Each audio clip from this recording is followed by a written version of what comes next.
Musiqili Meyxana Nizami Rəmzdən başlamayıb. Bu, bilirsiniz, o vaxt televiziya çıxdı, başladı musiqili meyxana deməyə. Özü musiqili meyxana sözü yoxdur. Belə bir anlam yoxdur. Var meyxana.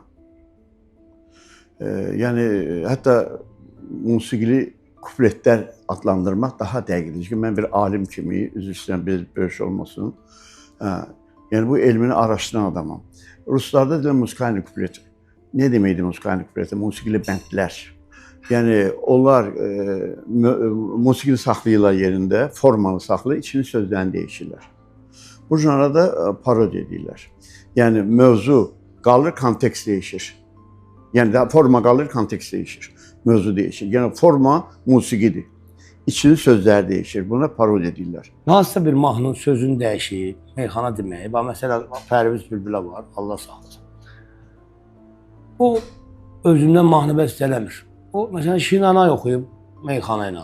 Nə bilim, daha mahnı qalmayıb da. Məsələn, o vaxt biz lap çoxdan demişdik, kim deyəcək meyxana, muleyli, səs salacaq hər yana, muleyli mahnısı bayatdır da, yəni sözləri. Onu ilə biz meyxana demişik. Amma meyxana, o musiqili meyxana o parodiyadır. Onu mən o vaxt eləmişdim. Cavanşir Quliyevin məhəbbət olmayanda mahnısı var idi. Mən eləmişdim, pulumuz olmayanda onu oxuyurdum. Məsələn, əvvəlki vaxt çox vaxt görsən ki, qəbul eləmirdi. Ələbə nə deyirsən? Bu parodiyadır. İstənilən bir mahnını, məsələn, istəyirəm, görəm sən, istənilən bir mahnıya şair bədahətən dediyinə görə bir meyxanasıdır. Bunu istədilən sözü qoşa bilərik. Bu parodiyadır. O musiqili meyxana deyil.